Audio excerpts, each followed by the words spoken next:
Boa noite, presidente. Sou Boa Thales noite, Thales. Campagnani, do PDT de Minas Gerais, e a minha Ô, pergunta é sobre companheiro. teoria monetária moderna.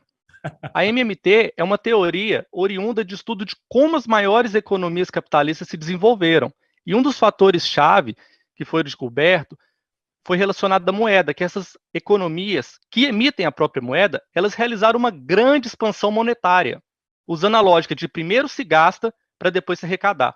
Então eu gostaria de saber, Ciro, se cabe a MMT no PND, ou se você irá usar a mesma lógica que é usada em estados e municípios, de que se só pode gastar o quanto se arrecadou.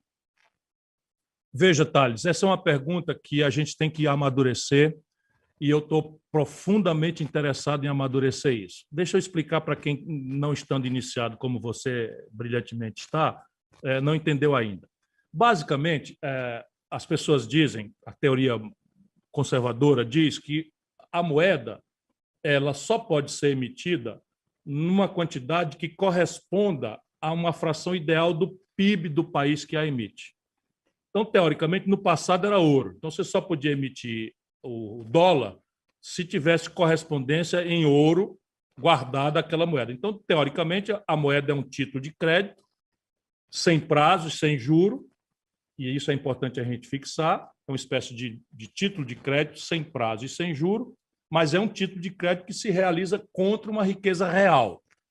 Até o governo Nixon era ouro, era o padrão ouro, ele revoga e estabelece a ficção de que a moeda é um título de crédito contra o PIB, ou seja, contra o conjunto de riquezas que um determinado país funciona. Portanto, segue daí que se eu emitir muita moeda sem lastro na economia real, eu produzo inflação. Bom, esta é a teoria tradicional. O que aconteceu mais recentemente? A gente precisa ver a maturidade disso.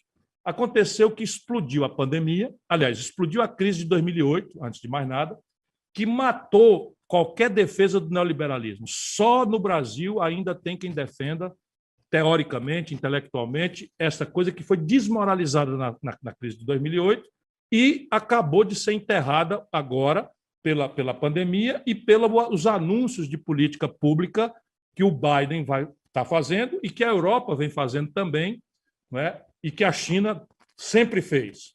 Então, e que é o conjunto de ideias que eu defendo, que estão na premissa, vamos dizer, de economia política do Projeto Nacional de Desenvolvimento que eu advogo.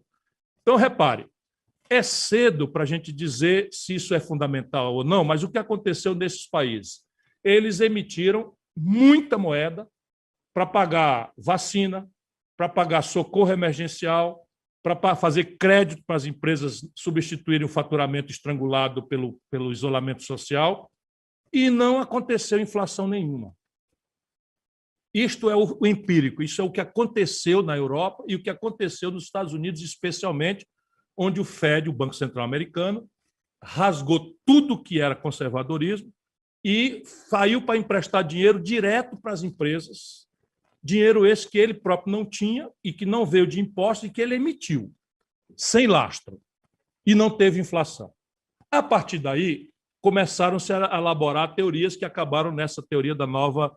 No Brasil, quem trouxe essa inovação é um cara extraordinariamente inteligente, que é o André Lara Rezende. Extraordinariamente inteligente. Trabalhou comigo na minha equipe no Plano Real, é um dos originais formuladores do Plano Real, junto com o Pércio Arida, mas quem trouxe essa ideia foi o André.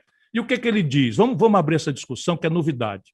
Portanto, eu agradeço ao Thales. O que ele diz, o André? Ora, eu estou emitindo dívida com prazo cada vez mais curto, é o caso do Brasil, prazo cada vez mais curto e juro cada vez mais alto.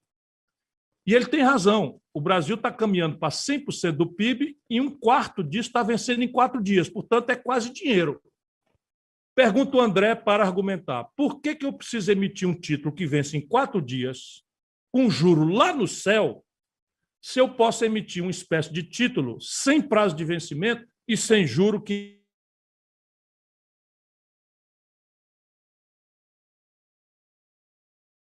tem prazo, que é a moeda, para afirmar no fim, é a mesma coisa. Eu quero conferir, porque eu já sou muito na contramão de todas essas interdições que estão destruindo o Brasil e que foram aperfeiçoadas aí ao longo dos últimos 20 anos, porque o Fernando Henrique introduziu né, por influência neoliberal do FMI, câmbio flutuante, superávit primário, meta de inflação. Quem criou isso foi Armínio Fraga, de madrugada. O Michel Temer agravou isso com o teto de gastos e o Bolsonaro está querendo agravar mais ainda com um Banco Central independente e uma possibilidade dos ricos terem suas contas em dólar nos bancos, quebrando tudo o que é e extinguindo a nação brasileira no que interessa. Entretanto, o Brasil também fez isso, Thales. Quando você vai olhar a expansão monetária, o governo Bolsonaro fez uma expansão monetária muito grande. E a inflação que aconteceu no Brasil, ou que está acontecendo, em nenhum caso foi puxado por essa emissão. Ela centralmente foi puxada pelos preços de commodities no estrangeiro e por uma brutal desvalorização cambial que eu já comentei aqui, desvalorizou o dólar. Quando você desvaloriza o dólar, a gente já sabe, a turma boa sabe, a gente não compra dólar, mas come pão. E pão é feito de trigo. E trigo o Brasil tem que importar pagando em dólar. Então, se aumenta o preço do dólar em real, o preço do trigo aumenta e o preço do pão vai aumentar em real. E a soja subiu, o óleo de soja, quem está procurando, subiu muito porque os chineses estão comprando e aí eles preferem vender lá fora e faturar em dólar, porque o Brasil destruiu sua política de estoque regulador. É uma tragédia por cima de outra, o desmonte que está acontecendo com o Brasil. O serviço é pesado, mas, enfim, eu tenho equipe, tenho compreensão, tenho vivência, tenho experiência e tenho muita segurança de que se a gente unir o povo e fizer uma campanha honesta, dizendo quais são os problemas e quais são as soluções, o Brasil vira o jogo muito mais rápido do que se pode supor. Por enquanto, a discussão sobre a nova teoria monetária cabe, sim, no Projeto Nacional de Desenvolvimento, mas não está com o martelo, com o prego batido e a ponta virada ainda. Por quê? Porque o real não é o dólar, o real não é o euro. E é muito cedo ainda para a gente imaginar que uma emissão monetária que seja feita apenas para financiar, por exemplo, eu pegar, fazer o Banco Central emitir moeda e eu financiar uma ferrovia. Será que isso não vai ter efeito inflacionário no Brasil? Diz o André Lara Rezende que não. Eu ainda não estou seguro, mas é preciso que a gente não tire do nosso universo de reflexão nenhum assunto.